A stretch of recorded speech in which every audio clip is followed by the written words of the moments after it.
Hi guys, మీ అందరికి వందనాలండి. సనాతన ధర్మం అనేది మను ధర్మశాస్త్రమే. అది మను అధర్మ శాస్త్రమే. చరిత్రలో దాని ధర్మానికి అధర్మ పోకడలకు సంబంధించిన అన్ని విషయాలు నిషేధింపబడ్డాయి. లింగ వివక్షత కానీ, అంటరానితనం కానీ, సతీ ఆచారం కానీ, బాల్య వివాహాలు కానీ, ఇవన్నీ దాని యొక్క అధర్మ పోకడలే. ఇవన్నీ ఎవరు ఇప్పుడు పాటించటం లేదు.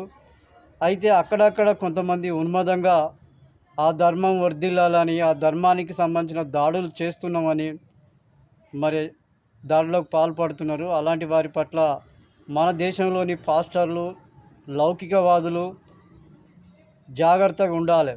ఎందుకంటే వారు ఏమి చేయలేని వారు. వారికి అవకాశం వస్తే ఈ రాజ్యాంగాన్ని మార్చడానికి ఎదురు చూస్తున్నారు.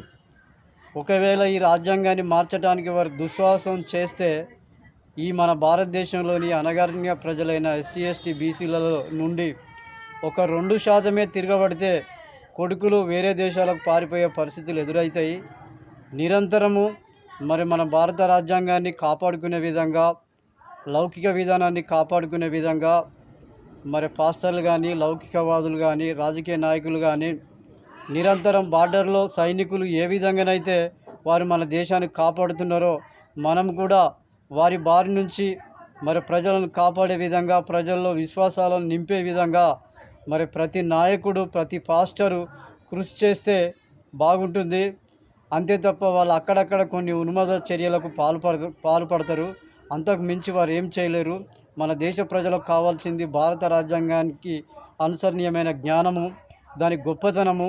ఆ గొప్పతనం ప్రజల్లో కలిగే విధంగా నిరంతరము మరి క్రైస్తవ నాయకులైన పాస్టర్లు, మరి లౌకికవాదులు, కమ్యూనిస్టులు నిరంతరము ఒక బార్డర్లో సైనికుల వలె దాన్ని నిరంతరం ప్రజలలో ఉంచి ప్రజలను చైతన్యవంతంగా ఉంచుతూ వారి పట్ల ఎల్లవేళలా సైనికుల వలె అండదండలు కలిగించే విధంగా ప్రజలతో మరి మమేకమై ఉంటూ అనేక బలమైన ఉద్యమాలను, బలమైన చైతన్యాలను ప్రజలలో మనం కలిగిస్తే తప్పకుండా ఆ ఉన్మాదుల బారి నుంచి మన దేశాన్ని కాపాడుకోవచ్చు.